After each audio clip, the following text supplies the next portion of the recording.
Jim Rowan, how you going? Back for a look at Sakura Genesis. We will get started with, there was only two events, Road 2 events before the main show, so that should mean this is a briefer podcast. We'll see how we go. Although there was, of course, the news of the new IWGP World Heavyweight Championship belt being shown for the first time, so we'll get to that. Although I have shared my thoughts on it in the last podcast I posted, the history of the IWGP Heavyweight Championship belt. So check that one out if you haven't already. But with the news of recent times, so the first show, both of these shows were in Korakuen Hall, these Road 2 events. The 29th was the first one. We had Kid, Uemura, and Tsuji taking on Bushi, Shingo, Sanada, and Naito. I missed Wato. Kid, Uemura, Tsuji, and Wato versus Bushi, Shingo, Sanada, and Naito. Now, Tsuji's eagerly awaiting Naito here. He's still chasing that match, so he's. I remember he was holding the ropes open for Naito, while Naito just kind of took his sweet time making his way to the ring, and then he beats him up. Naito gets the better of Tsuji pretty quickly. Wato's back, of course. He goes for Bushi, but well, you know what? Wato's really, really good. I couldn't find a fault in anything he did in this match. Looking really sharp. He's toned down his hair as well. It's more black now. It's just kind of got a blue tinge to it. And then he and Takagi have a pretty good sequence until Kid gets in and has an old-fashioned go at Shingo as well. Uemura has a couple of pins that go close, including a Japanese leg roll clutch on Sanada, but he gets it back the other way. That's the finish. Everyone looked good in this one. It was a quick match, easy to watch. Kid talks about Dragon Gate coming to Nottingham, his hometown, 10 years ago, and that's when he first shook Shingo's hand. He was happy to get the chance here tonight to face him, but he wants a proper match with him. Wato says he's focused on revenge for his loss against Bushi.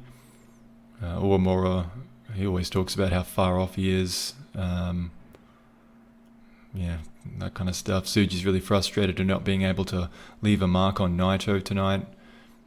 And about his Twitter likes not getting there, but he'll try again tomorrow for the competition, that is, the 55,000 likes he's been referring to for a while now.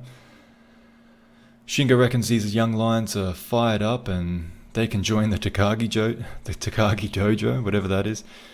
And then he remembers when he was the X in Ryogoku years ago. So he hopes that Khan's buddy can live up to the hype. Naito heard Tsuji's last promo and is happy to hear that he would... Oh, he's happy. So Tsuji had said, "Bear with me one moment. I've got this sink in the background. Hold on. Okay, the dishwasher. The dishwasher's gurgling. I'm sure you probably couldn't hear it, but it's annoying me." So, where was I? So Tsuji was talking about how, well, if he can't earn the match with Naito, then maybe when he wins the IWGP Heavyweight Championship, he will just offer Naito a shot at it. So Naito responds to this. He doesn't think that it's like he can't imagine Tsuji becoming champion. And so he don't worry about that, just push him tomorrow, is what Naito says to Tsuji. Next match, Taguchi, Tiger Mask and Sho versus Doki, Kanemaru and Desperado. Taguchi presses his buttocks against the face of each of his opponents, then has it kicked by all of his opponents at once. Doki doesn't hold back, sending Taguchi crotch first into the ring post either, then digs his pipe right in where the sun don't shine. Taguchi passes out from the pain and is about to be counted out when he springs to his feet to beat the count. He continues being victimized until finally knocking Doki down, tagging in Sho, who gets into a striking war with Kanemaru. Despy is in next. He cops a spear. Tiger tags in, finds his form quickly. Returning, of course. Tiger's back. And he goes close to finishing Despy with a Tiger driver. Doki involves himself, and Despy retakes the advantage, ending the match by submission with numero dos on Tiger. And Kanemaru attacks his title challenger, Sho, after the bell. So backstage, Taguchi sees Despy shining, is how he describes it. He looks forward to Yo's return, and sees a bright future for the junior division with both of them in it. Sho felt good during the match, he says. Sho says, but is disappointed with the result. He wants to win the tag titles with Yo and is looking forward to what comes after. And then he pauses and he says, Sho says that he is very different than he was a year ago. I was kind of teasing like maybe there was a turn there or something, or maybe I'm reading too far into it. Desperado thought that he was done. Sorry, this is Desperado talking now. Maybe I don't make that clear when I do these. I usually just say the name of the next person that talks. Desperado thought he was done after Tiger's head kick, but he wants to take his mask off. He and Kanemaru agree their challengers haven't achieved anything and they stand no chance. Then Doki says he can't recall being in an all-junior tag like that, and he really enjoyed it.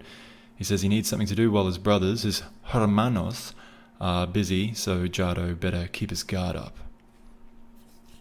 Yoshi, Ishii, Goto, Yano, and Okada versus Ishimori, Yujiro, Fale, Kenta, and Evil. Kenta very proudly brings Yoshi's bow staff to the ring. Bullet Club have no time or interest in Okada's rehabilitation, for some reason is not taking place outside of the ring.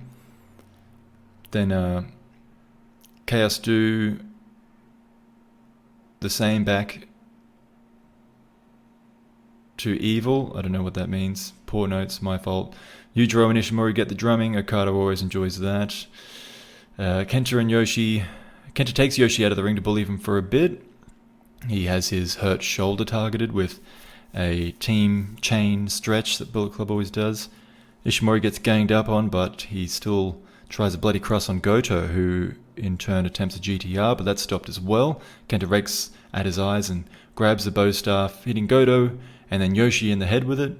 Ishimori pounces on the opportunity, hitting the bloody cross on Goto to score a rare win over a heavyweight. Kenta chokes Yoshi outside the ring with his own staff, but Okada makes a save.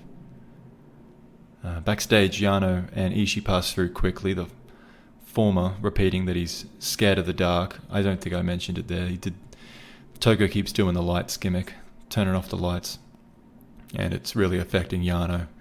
He's sick of these punks messing with him. Yoshi says the bow staff isn't supposed to be used for hitting people, which is kind of odd. It seems like that's exactly what it should be for. Yujiro thinks 2 of the 3 champions are giving their all, but Ishii is the exception. Ishimori says he wants to face Despy for both titles and he won't stop talking about it. And then Kenta praises his teamwork with the bow staff.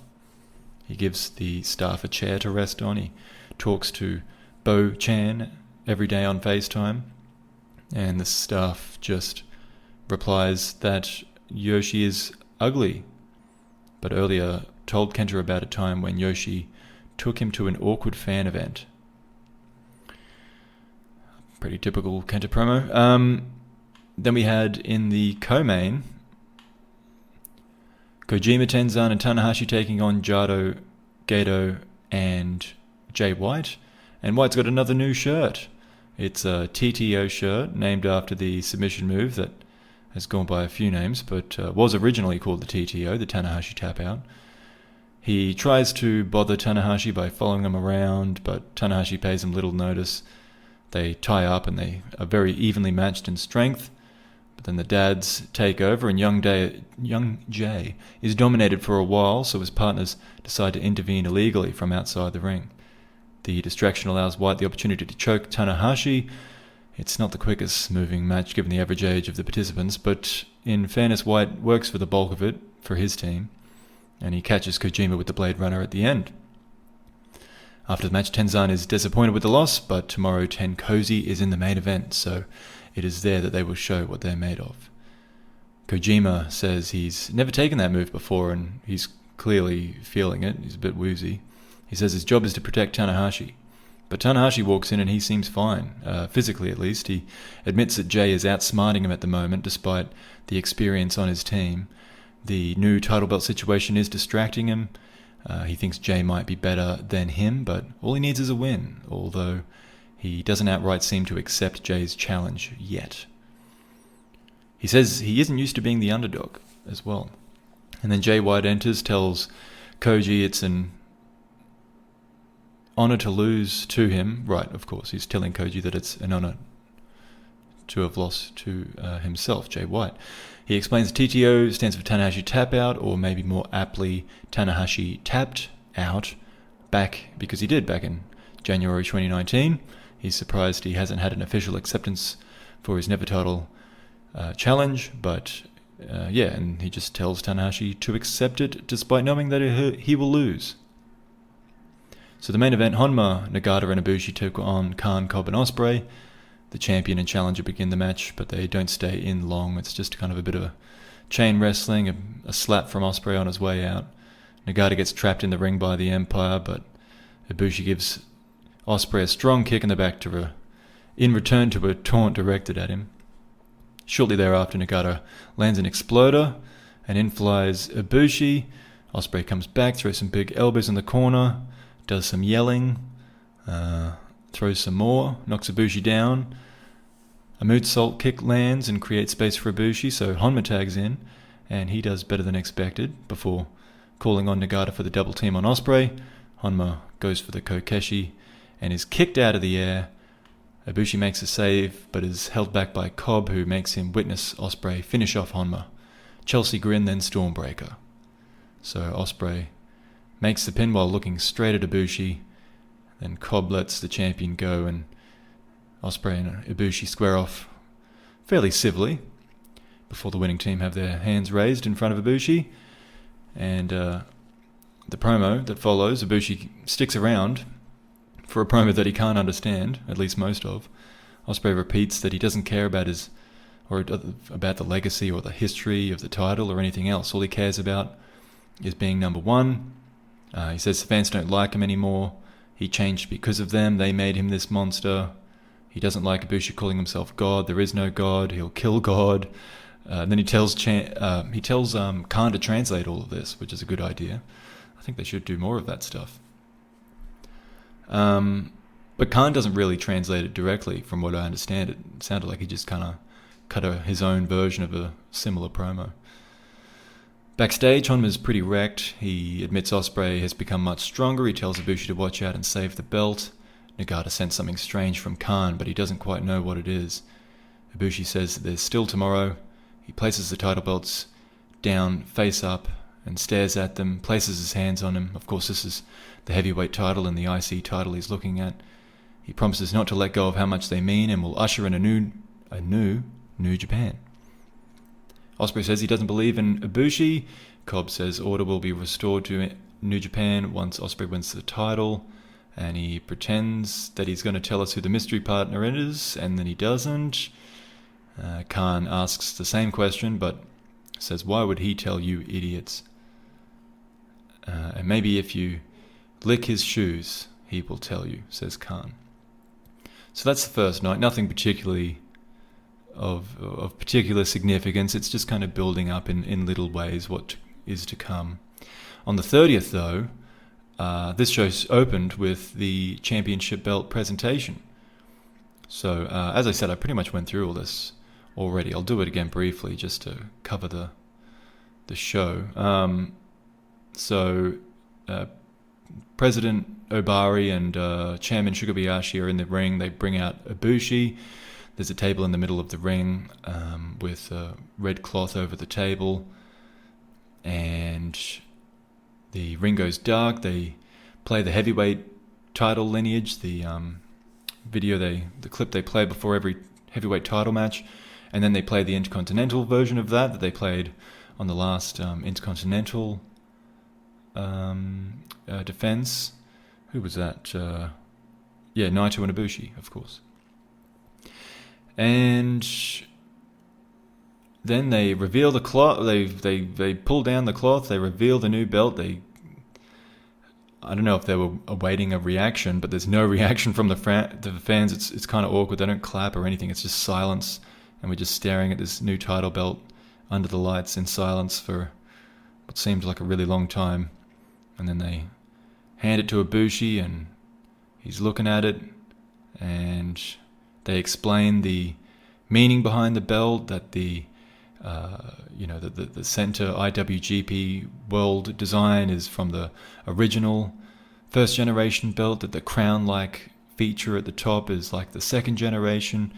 What did they say the third generation was? It was, the wings, of course, because it had an eagle on it, and this one kind of has wings on the side of it.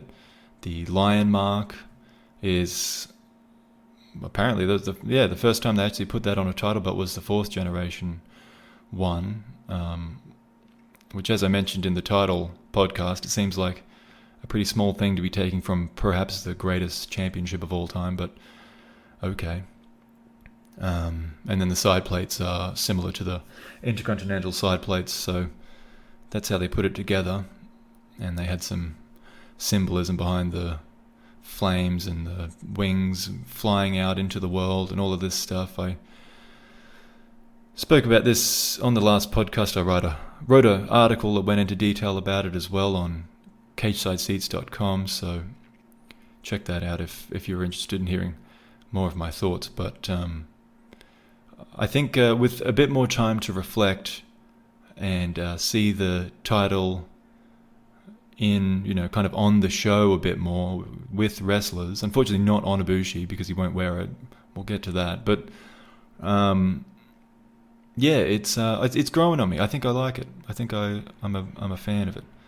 Nothing was ever going to be as good as that heavyweight title. But it.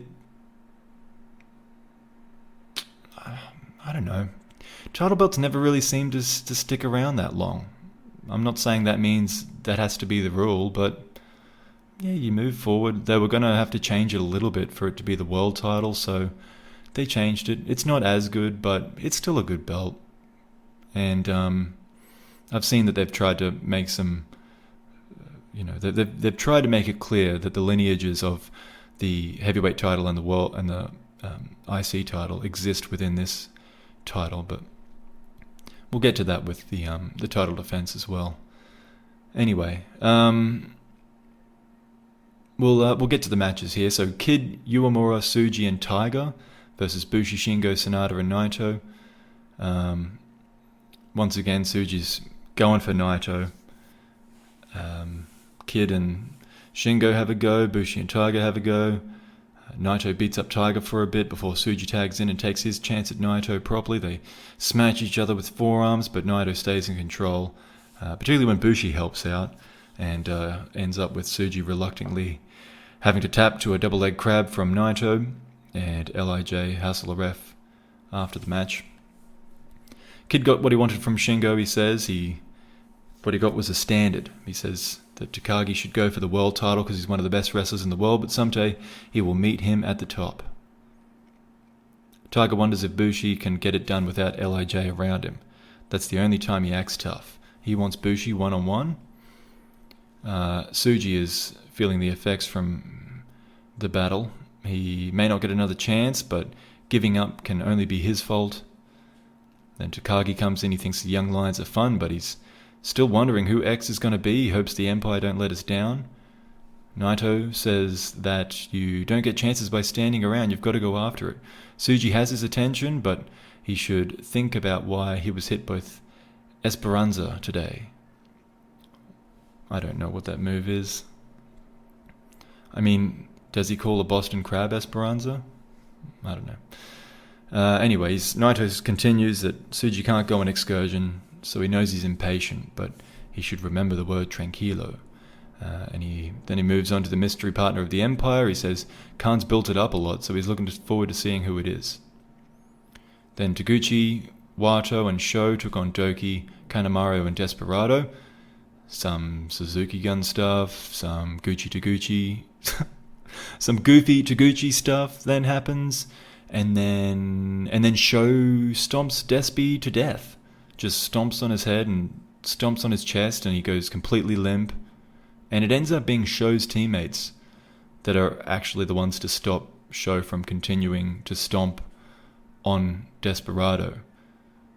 The referee didn't do much about it, but fortunately Despi did live, and I guess just wasn't around to help Doki. When he took the shock arrow, Sho wins the match. Afterwards, Kanemaru was a little more convinced this time, because they said last time that they weren't too convinced about these guys as challengers, but the match is set, so it is what it is. And Despi wonders why Sho doesn't talk. He wonders if he has no brain, and why he needs to get hit to fire up. Taguchi says a new era of the junior division is about to kick off. He will enjoy witnessing it. Wato challenges Sho ahead of time for the tag titles in a friendly way. And Sho says the old him would be lonely in these warm-ups without Yo, but he's different now.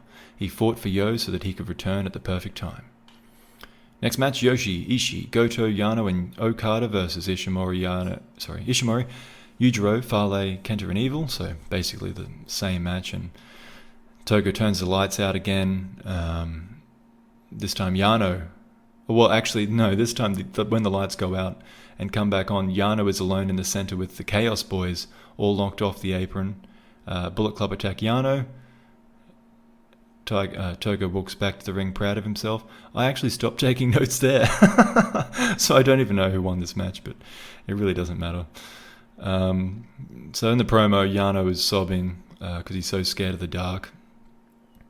Goto underestimated the power of the bow staff. They need to get it back. Ishimori says that... Oh no, hold on. Goto says that Ishimori only got that pin because of the bow staff, and that he's going to pay for that. Because of course Goto was the one that got pinned in the last match. Yoshi heard the bow staff tell him to kick Kenta's ass. And Yujiro wants revenge on Ishii for the G1 before going for the trios titles. Ishimori thinks Bo-chan has been reinvigorated since finding Kenta. He saw Despi mention his name on Twitter, and he thanks Despi for that. Ishimori, still as is, will take that title from him. Evil wonders why they expect the spotlight when they live in a world of darkness. And Kenta says Yoshi isn't over his ex. He addresses Yoshi's comments yesterday about the staff not being for fighting. He thinks he's a hypocrite, that he did use it for fighting. He tells the fans that defend Yoshi that they make it worse for him. In kind of like he's suggesting that it's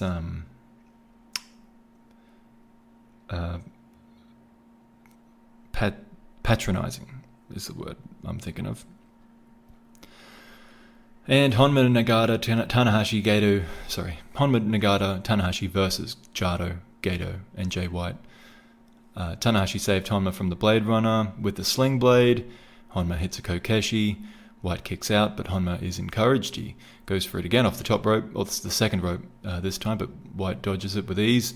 And then after a dragon screw, White takes Honma. He makes Honma tap out with the TTO. And then the winner's pose over Honma, mocking him.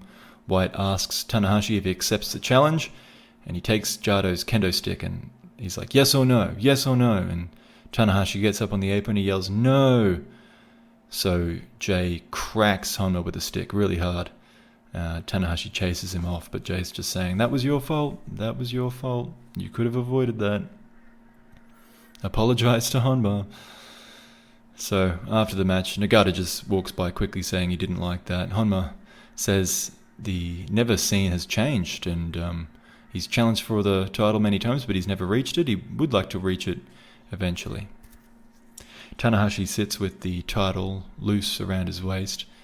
He says he needs to be convinced of why Jay is the challenger, while admitting he was beaten by Jay in the G1. I think he might have meant the New Japan Cup. I don't remember if he was beating the G1 as well, but he was certainly beaten by Jay in the New Japan Cup. He recognises that the Never title now has more history than the IWGP title. He's surprised Jay is more motivated for it, or that he's so motivated for it, though. Then White comes in, he puts his new shirt over Uemura's head. He says today it was the HTO, Honma tapped out. Next time it will be Tanahashi. The chance to be in the ring with White is enough of a reason for Tanahashi to say yes. And he did what he did to Honma because of Tanahashi, that it was his fault directly. So the main event on the 30th was... The main event was Tenzan Kojima Tenkozy and Ibushi versus Khan, Cobb and Ospreay. There's a double hot tag out to Ibushi and Ospreay, and the pace kicks up. Ospreay goes close to a Stormbreaker and then has to dodge a Kamigoye, then eats a lunging lariat. Ospreay tags out, Cobb takes over, but Ibushi comes back, looks for the Kamigoye when Khan interrupts. There's an all-in brawl that ends in Ibushi and Ospreay again momentarily. Ospreay cops a kick to the face and so does Cobb. Tenkozy hold Ospreay in the corner and Cobb takes a knee to the chin, is pinned flat to the mat. It's the reverse finish to last night's main event. So Ibushi staring at Ospreay as he holds Cobb down. Kelly notes that this is the first time that the United Empire have been defeated as a trio. Ibushi and Ospreay have an awkward exchange at the end too, and given that neither are fully familiar with the English language. And then in the ring, the actual promo, Ibushi picking up the mic, he says Ospreay is the first ever challenger for his title. He sees the similarities between them, but there are also areas in which they don't match up. Ibushi won't give up, he won't betray you, he won't lose, and he's thrilled to show everyone the new belt. Which, as I mentioned earlier, he did not wear to the ring, he just keeps putting it over his shoulder or kind of holding it in front of his waist, but not actually wearing. He addresses this backstage, but first, the other comments. So Cobb is held up by Kid, he doesn't speak, so that's fine. Khan says, how dare Tenzan use the chop, the Mongolian chops, he will pay for that. Ospreay remembers handling... Oh no, he remembers handing the IWGP title to his hero AJ Styles in 2015. And back then, everyone was telling Ospreay that he didn't deserve to touch it. But AJ knew that he was meant to be there. And he says that Tanahashi knew he was meant to be there, that Okada was meant to be there. He likes that there won't be any debate of who is at the top anymore. There's one title and it's one man, and that man will be him. Tenzan thinks the belt looks cool as hell. He says it looks really good up close, and if he gets the chance, he's going to go for it. Kojima wants to be champion too, but otherwise he's just happy to be there. Ibushi looks ahead to his first defense. He says there's holes in Ospreay. No, he says specifically that there's 3 holes in Ospreay's game, and tonight he found them.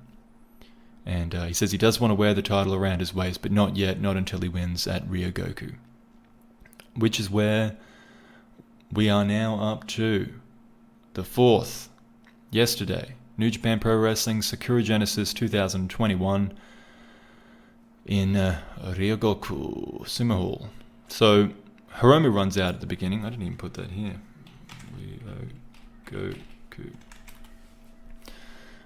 So he says he picks up the mic, Hiromu. He says he's not ready to fight yet, but he's just introducing the show to us. He goes over some of the matches, and then he goes and sits with the Japanese commentary team. Taichi, Zack Sabre Jr. and Doki versus Tangaloa, Tamatonga and Jado is the opener. Doki does a lot of selling early, but eventually tags in Taichi, who goes around choking everyone with a move the English commentary team call a Greco-Roman throat hold. The second half of the match is more focused on the tag team rivals, though Zack has some trouble with Loa's power, but his advantage, of course, is his techers. I don't know if everyone knows what techers means. I'm a football fan, a soccer fan, so I'm pretty sure that's where it comes from. Maybe soccer adopted it as well. But tekkers in soccer or football is like your ability with the ball. Like if you've got good skills. Obviously it stands for technique. Or sorry, it doesn't. It's short for or a slang word for technique. But that's what it's about. If you've got good skills, good with the ball at your feet. That's what it means. But of course, Zach's applying it to the tekkers, the technique that he has for wrestling in the ring. But anyway, Tama is the first to introduce the Iron Fingers to the fray. He hits Doki with them, but then drops them to Taichi, and then Jado cops a strike from Taichi, but then Loa knocks him down, and he takes a hold of him, only for that to distract him too long, and Zach ends up pinning Loa with the European clutch. And of course that puts Dangerous Tekkers in line for the first in line for the tag titles. But meanwhile, the referee takes hold of the Iron Fingers. Both Tama and Taichi chase him around until he finally hands off the cursed weapon to Chairman Shukabayashi, who was at ringside. And of course he demands a lot more respect than just a referee. If you put your hands on him, you're definitely fired. So while Taichi is a bit pushy and tries to grab it from him, he kind of ends up having to respect the fact that Shukabayashi's not giving him up, and he pretty casually avoids both of them and walks to the back with the Iron Fingers. So Taichi and Tama keep arguing about it, but Zach's just happy about the win. Backstage, Loa says he doesn't believe he was beaten. He doesn't believe they deserve a title shot. It's a pretty bad promo. Didn't have much confidence or direction in it. But then Tama enters and he says that they've taken everything from Dangerous Tekkers except the Iron Fingers.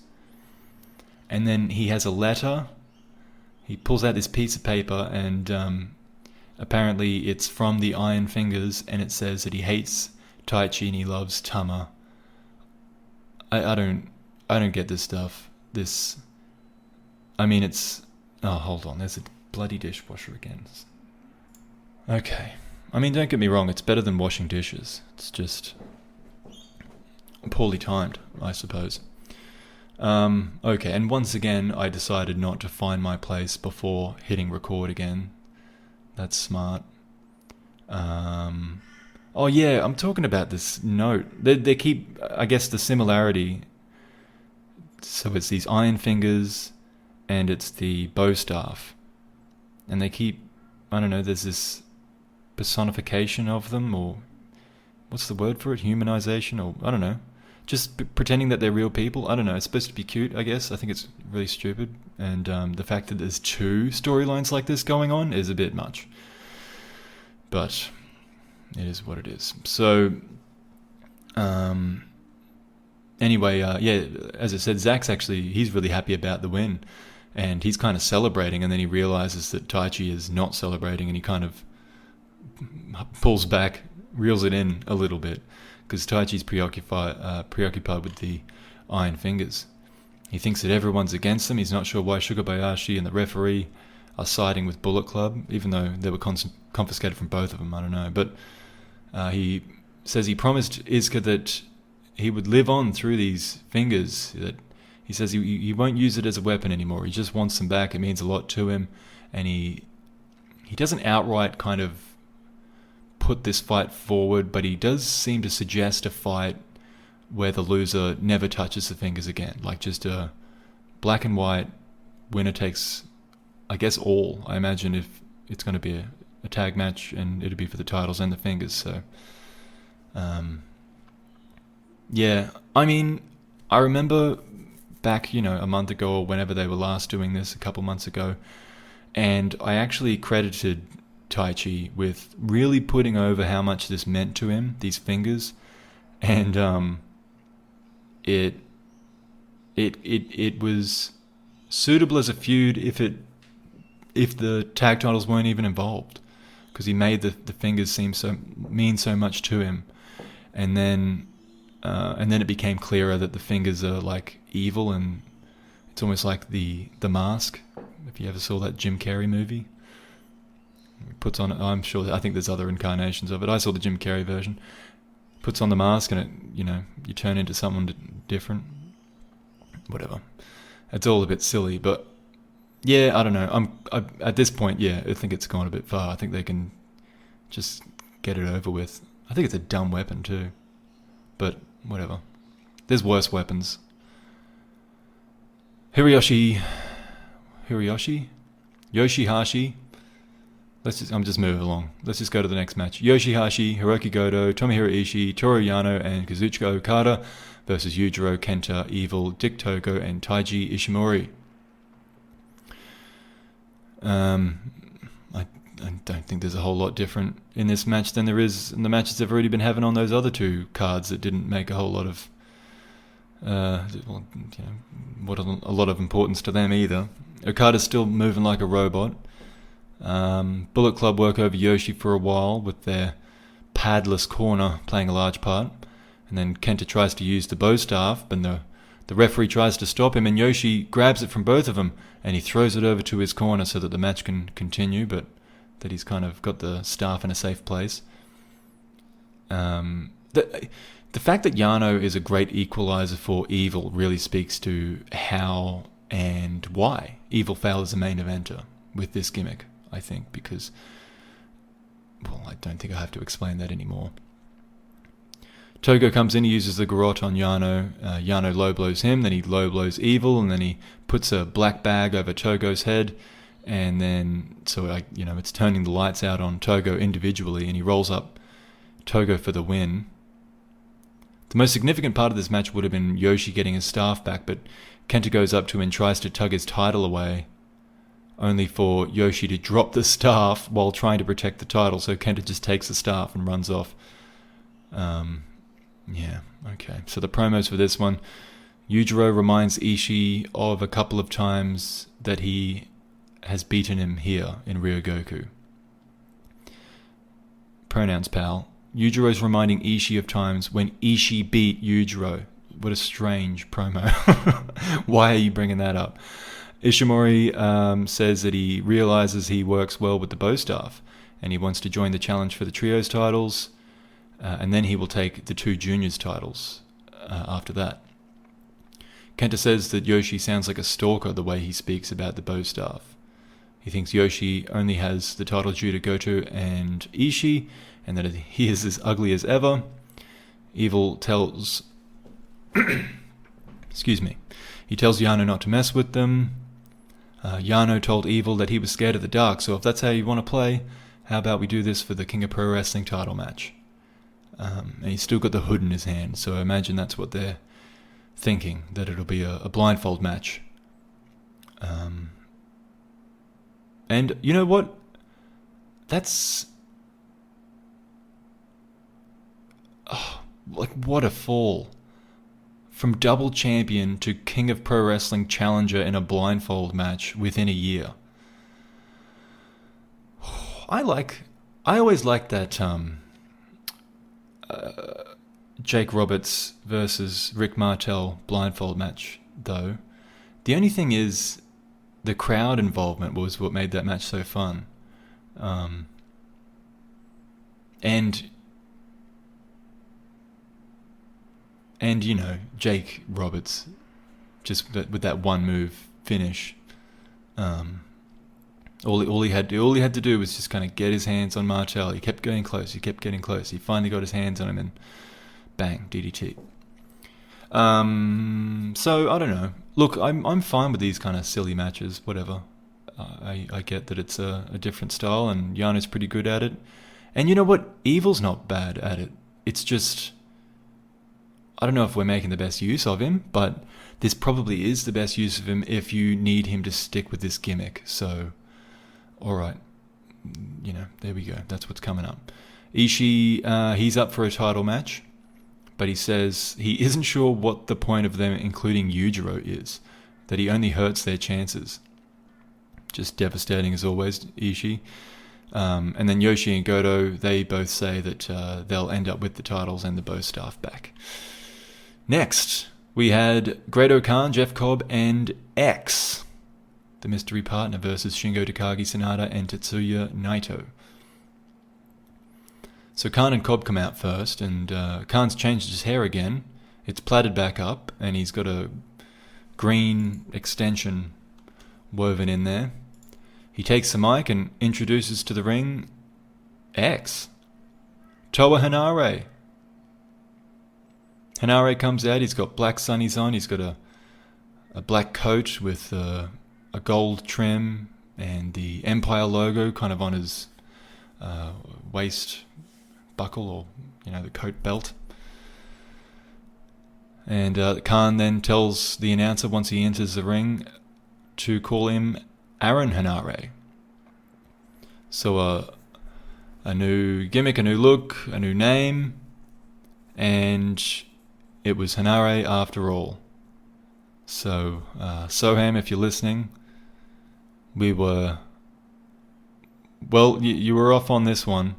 We were both off on the tour, by the way, the Best of Super Juniors coming up. They've got the schedule out now. They're not doing that. So obviously just a real slow burn toward the Best of Super Juniors with the juniors they're bringing back. But I guess most of the juniors probably don't have that much else to think of, But especially with the titles being so concentrated with one guy with 2 out of 3 of them. But anyway.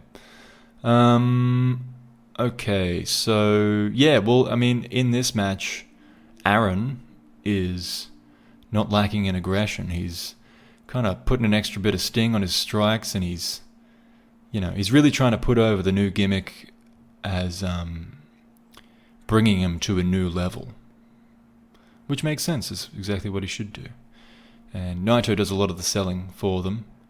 There's a pop-up power slam from Cobb that's a counter to a skull end, and that's just the latest impressive display of strength from Cobb. Looked really cool. They all gang up on Sonata, leading to the Tour of the Islands from Cobb, but not content with that, Henare finishes Sonata with a Death Valley driver.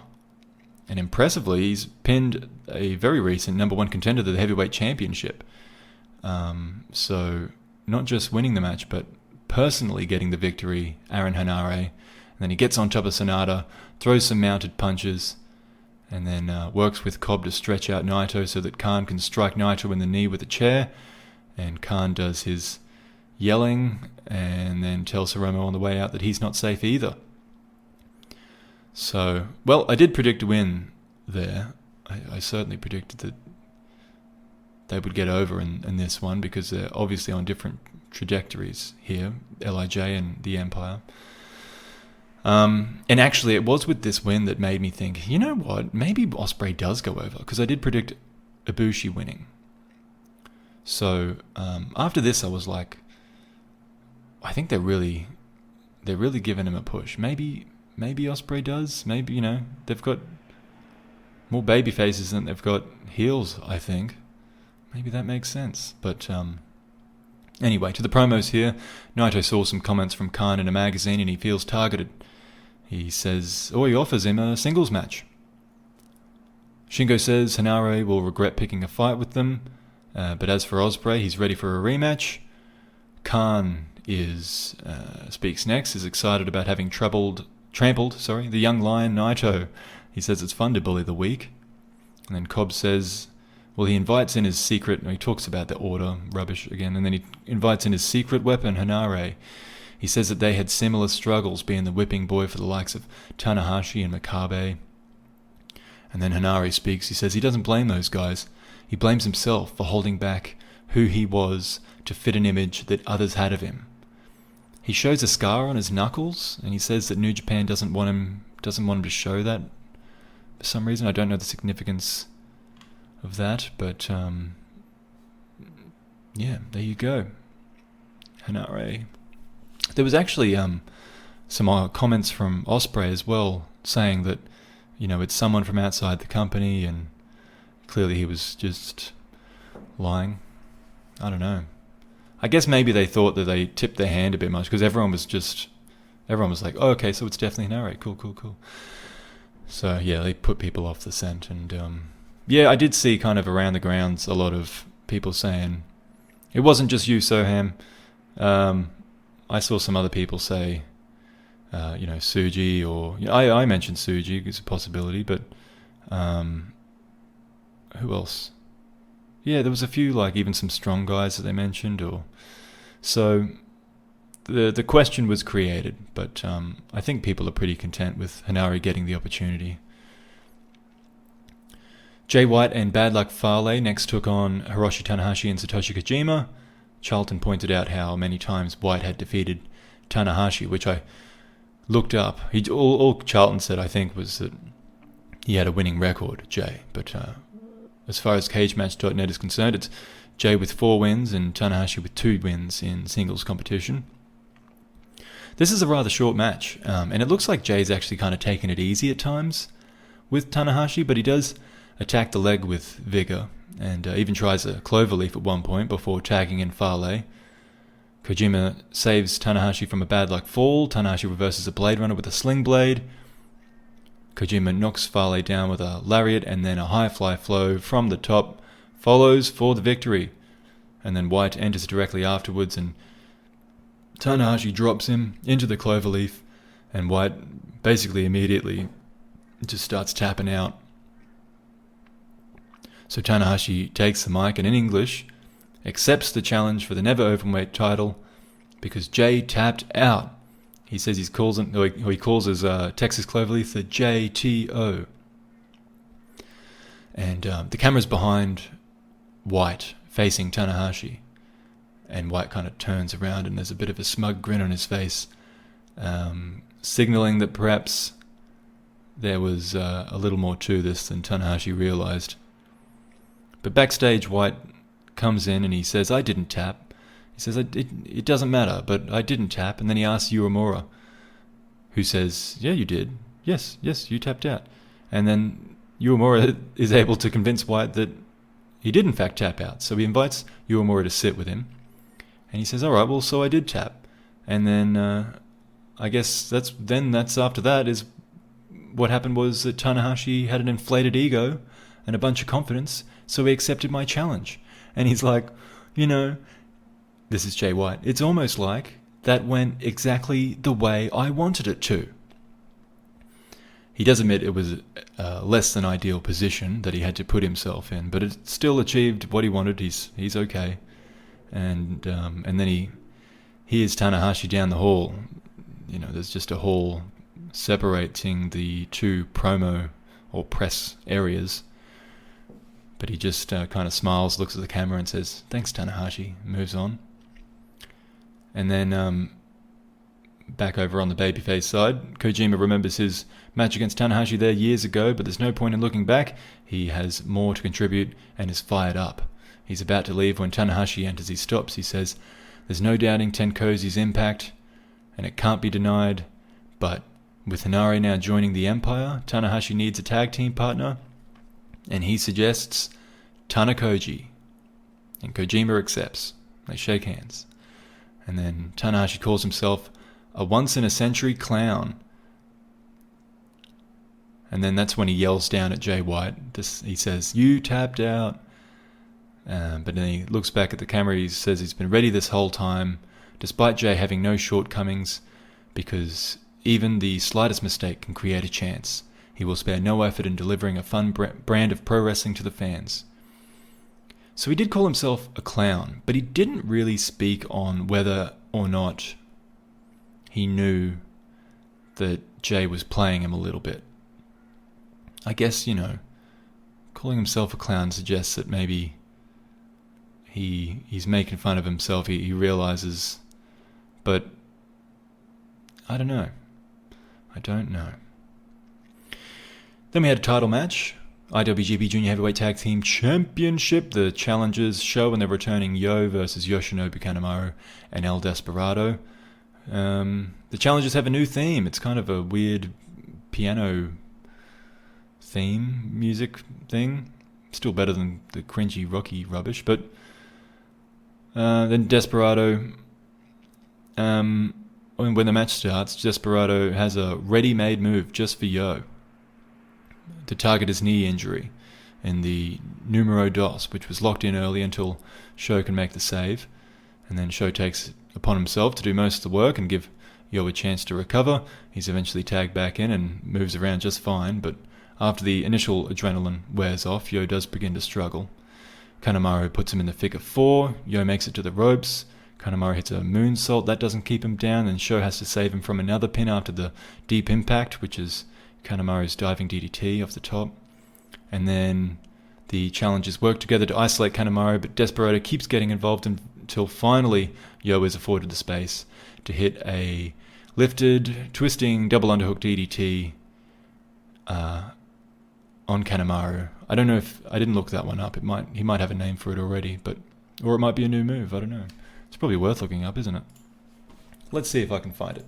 But that was the win. Yo over Kanemaru. So here's another prediction I was wrong about. I actually thought that the champions would defend. It was their first title defense, and it's quite often that the returning, people returning is they take a loss early on. Okay, let's see if I can. Double underhook brainbuster. Okay, 2021. So it is a new move. He calls it the direct dive. Sorry, direct drive. The direct drive. So that is a new move. It looked pretty cool. Not bad. And that's what picked him up the win. And Yo's he's overcome with emotion after the match. He's crying. He's got the title over his shoulder. And picks up the mic. He credits the fans with his return. He's happy to be back, and he wants to continue his success with a shot at Despy for the singles title as well, the IWGP Junior Heavyweight title. Then backstage, Despy says he's particularly humiliated by this defeat, but he won't make any excuses. He does try to argue that the right to challenge for his remaining title is shaky, but he does offer Yo that opportunity in exchange for a rematch for the tag titles, but he wants the tag title match to happen first. And then when Roppongi 3K come backstage, Chaos there, a few Chaos guys are there to celebrate with them briefly, with some Zimas. Yo is grateful for the fans, and to Sho, and to Rocky, gets a shout out, and to Chaos. He says this is a fresh start. He reiterates his intention to challenge for the singles title, and Sho chimes in that he supports Yo's challenge and he hopes that they fight for that title while they're holding the tag titles. The main event now, the IWGP World Heavyweight Championship. Will Ospreay taking on the first champion, Kota Ibushi. And as I predicted, there was a new video package for the world title. It's not as good as the heavyweight title one was at all. I dare say I didn't even think it was as good as the Intercontinental one they threw together just for that last match. But at the same time, it's not really finished. I mean, they had a bunch of clips of Ibushi kind of being presented the title and stuff. But, after a few matches in and we got a couple of champions, they'll be able to... because they'll have to change it anyway, so I think they can tune it up and make it a bit better. But look, the point stands. The lineage is still there. So people were freaking out over something that wasn't even... They made it up. It was in their own heads. They're freaking out. So hopefully that... I think I saw some people talking about it and they felt a bit better about it now, having confirmed that. But, it's I hope it's not a... Oh, it probably is a... I was going to say it's like Chinese whispers, but that might be offensive to some people, so I don't want to offend anyone. But you know what I mean? It's just one of those things where you say one thing and it gets picked up, and then all of a sudden everyone's believing it because a few other people said it. Anyway. So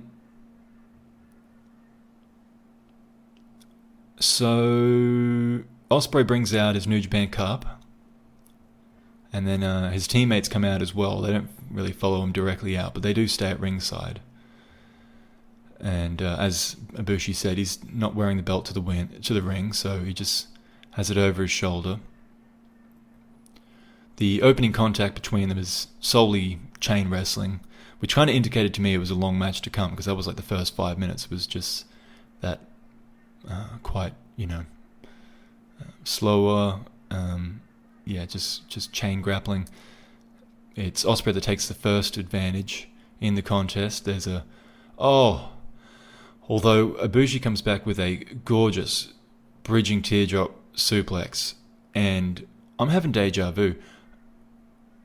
They didn't call it. The commentary team didn't call it. That's a teardrop suplex. And I swear Ibushi's used that before. And they didn't call it then either. They're just like, oh, what a maneuver. I don't know why they don't know what a teardrop suplex is. It's a really cool move. They should learn it. Kelly specifically. But even Charlton. Like, surely Charlton knows it. Come on. Anyway.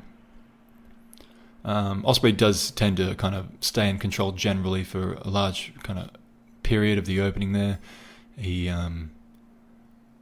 with a few sort of, not like cheating, but more devious tactics, like attacks on the apron and stuff like that. There's a knee to the nose, though. That's another attempt to stop his momentum. And then a lariat from Ibushi does stop him in his tracks. He quickly follows with the last ride powerbomb for 2. He looks set for the Kamigoye, but Ospreay surges forward and headbutts Ibushi in the stomach. And already we're 20 minutes in. It flew by. It was a really conservative opening to the match, but then all of a sudden, I just remember them saying 20 minutes. I was like, what? And then there's an accident on the top turnbuckle, followed by a couple of subsequent shooting star presses from Ospreay. They gain gasps from the audience. The first one's while Ibushi's hung over the top rope. The second one was while Ibushi was on the mat. Lands perfectly. And then there's, this is the worst part of the match. There was a little sequence where Ibushi failed to pick Ospreay up, and then they kind of hesitated. They weren't sure what to do, and so Ibushi just tried again, and then he failed again, so they couldn't recover, and it sucked. But then they just moved to the next portion of the match. There was a super poison rana from Ibushi, but Ospreay lands on his feet and just stares at him, kind of similar to that spot they did that gained a lot of traction online previously. I don't know, a year ago, or was that when was that? I was going to say Best of Super Juniors. No, that was Shingo. I don't know, whenever their last match was. Maybe it was in the G1, I don't know. And I think it was before that. Anyway, there's he does get the Poison Rana just off the mat, though, after that. And it sends Ospreay tumbling outside, but his return is successful. He hits an Oz Cutter and then the Chelsea Grin. But then he's going for the Stormbreaker, and he's met with a standing Kamigoye. I don't think I've seen that before. Ospreay was standing when he got hit with the Kamigoye, and that's followed by a second, more traditional version of it, but then Ospreay kicks out, so Ibushi pulls down the knee pad. He's going to go for it again, but an inside cradle is the response, and then there's an insane flying knee from Ospreay. He bounces off the ropes and just clatters into Ibushi. Down he goes. The elbow pad's already off for Ospreay, so he hits the hidden blade, and then the Stormbreaker. And then the pinfall. Ospreay wins. The United Empire come in to celebrate with Ospreay. He's overwhelmed in the moment. He's about to be presented the title belt when Cobb decides to give Ibushi a tour of the islands. But and Ospreay doesn't mind the delay. He kind of enjoys the show. So Red Shoes just places the title over Ospreay's shoulder. I don't know if that's because of what just happened. I'm trying to think if it's common for them to place the title around the winner's waist. I think it really is sort of something they just have to request, almost. And Ospreay's not interested in it, so I'm still without having seen... all of us are still without having seen this title around someone's waist. And then, so he puts it over one shoulder, he puts the British title over the other shoulder. Khan places the cup at his feet, and he grabs the mic. He says... Or actually, before that, there's a really long delay in removing Ibushi from the ring, and eventually Ospreay just gets sick of it, and he's like, get him out of here. Like, he starts yelling, go, move. And I'm actually on his side. They took forever to get him out of the ring. Anyway, he thinks he hears laughter, and he's like, oh yeah, people are laughing. I've heard laughter all my life. I've heard doubters. Well, who's laughing now? So, that was so contrived. It was like clear that no one was laughing. He just wanted to say, who's laughing now? And people say he's a good promo. Okay. He says, today marks 5 years with New Japan for Ospreay, for himself. This is him talking. And he wants to take the chance to apologize to absolutely no one. So he's also stealing that McGregor line. Really, really contrived promo so far. And he says he wants revenge for Wrestle Kingdom. So that means a match with Okada. He calls out Okada. And out he comes. The man himself, freshly showered. Looking fresh, in his sneakers. And a snazzy tee. I actually really like his t-shirt. I think I went onto the website. New Japan shop store. Let's see if it's up now. I'll buy that. I'll buy that shirt. I don't usually like wrestling shirts, but that Okada shirt was cool. Is it up yet? No. Lame-o. Because a lot of them are real, like, gimmicky, big face, big name. It doesn't, it's just a bit too on the nose. But this one was just like cool black shirt, cool kind of bright design on the front that's not like too out there, but says Rainmaker on it or something like that. Yeah, wouldn't mind it. Won't go out of my way necessarily, but if it comes across and it's not too expensive, might pick it up. Why not? Anyway, Okada grabs the mic, but before he can say anything, Shingo runs out and he steals it from him. He says no one remembers Ospreay losing to Okada, but everyone remembers Shingo beating Okada in the New Japan Cup, so why should he have the right to challenge? Shingo declares himself more deserving, and then he challenges Ospreay in English. Ospreay doesn't seem to like the idea, and during the time that Shingo was talking, I saw him turn to Khan and ask for a translation. Shingo says he will challenge Okada. Shingo says he should get the shot, he'll beat Ospreay, and then he will challenge Okada. Okada can be first up when he wins the world title, and then he drops the mic. And he steps back. And then Okada, hesitantly, but eventually, picks the mic up, but then just decides to hand it to Ospreay, not having spoken at all. So Ospreay, kind of reluctantly, but he takes the microphone and says, all right then, Shingo first, and then Okada. So the first thing in my head was, that's their stadium shows. Although, you've still got Dominion to think about, but whatever. They'll figure something out.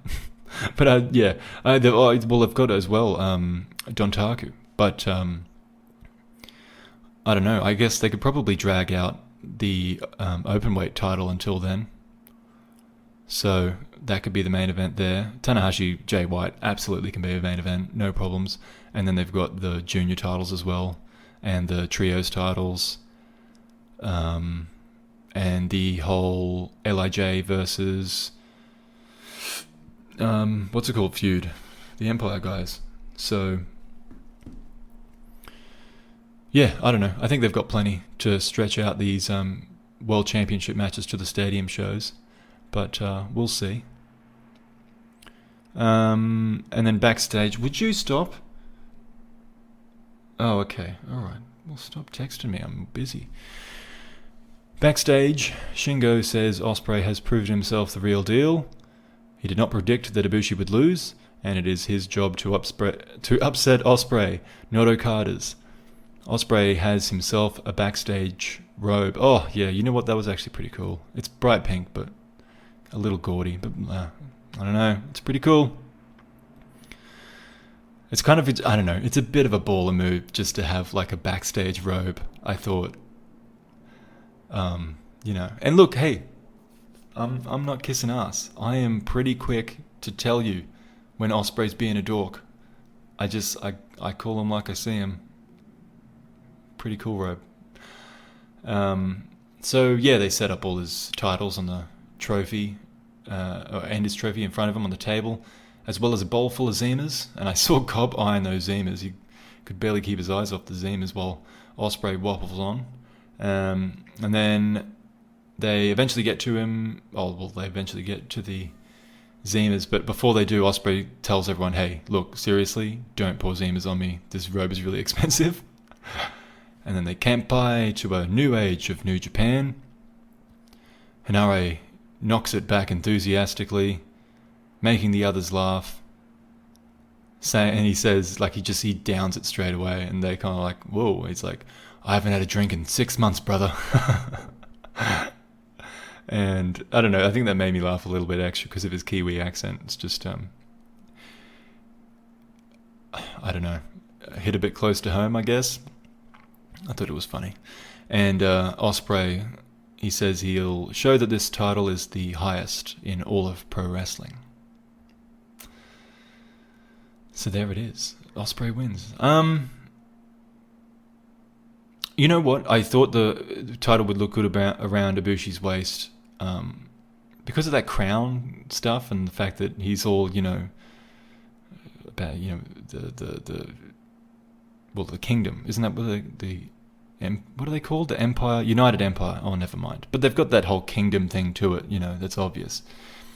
So, I don't know. I think the title will probably look good around Ospreay's waist as well, if he does that. I heard a bunch of people. I didn't hear him. I read it on Reddit. A bunch of people saying, "Oh, that Rev Pro title looks better than the world title." Now you're getting stupid. Like, I get that it's not as good as the heavyweight title, but the Rev Pro title is basically just gold with a logo on it. It's a gold circle with a Rev Pro logo on it. How is that better than like a proper,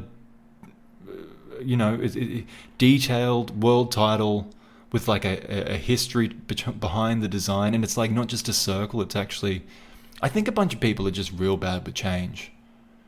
They any kind of change, it's a bit different. They have trouble getting their heads around it. And I had someone, oh well, it's too shiny. It's brand new. Of course it's fucking shiny. Excuse me. God. Sorry, I usually try not to swear. Of course it's shiny. You doofus. I mean, I get what they mean, I suppose. Like, it does look a little,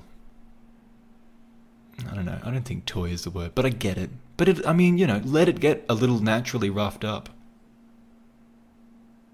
And then it'll look fine. It'll look good. I don't know. I'm just a big what are they? Shill. That's what I am. Just a New Japan shill. Whatever they do is right. That's all it is. Okay. How long have we gone with this one? Where's my recording? Oh, we broke an hour. How about that? I suppose just to quickly finish off, Ospreay winning the title.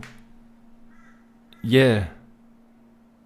Look, I don't really like the Empire. I definitely don't like their promos. I'm not a big Ospreay fan.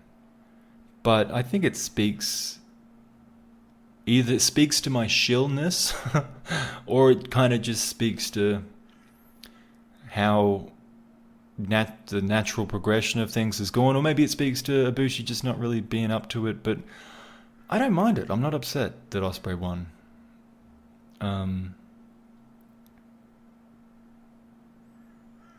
So you got, I think as well, because you've got a bunch of baby faces to challenge him,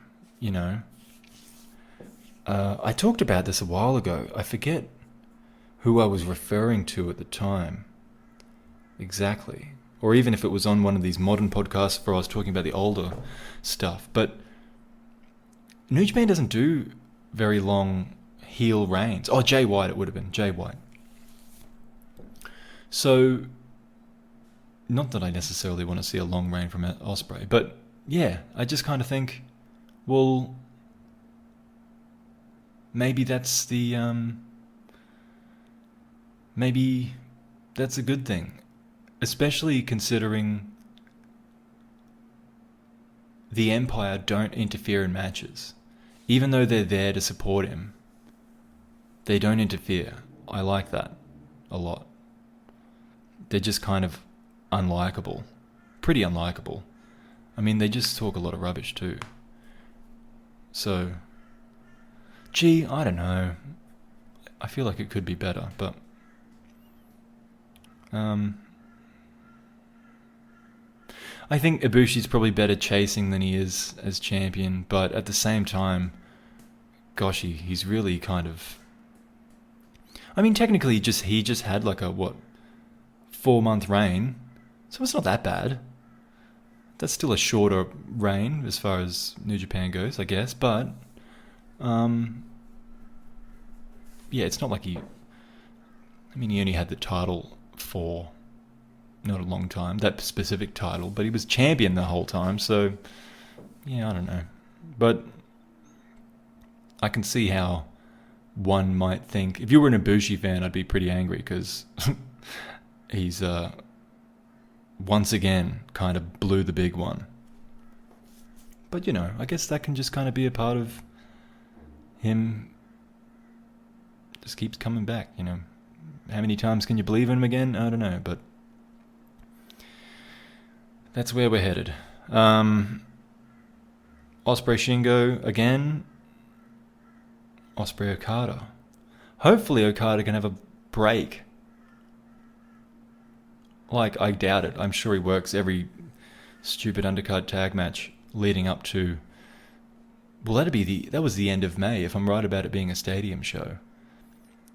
That's plenty of time for him to recover, but will they actually do that is another question. And not to say it's New Japan's fault necessarily. I guess it ends up coming down to it being New Japan's fault because they can tell him, go home.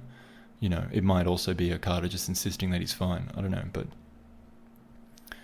hopefully he rests up because I'd like to see the old Okada back. Yeah, for sure would like to see what that title looks like around Okada's waist eventually. So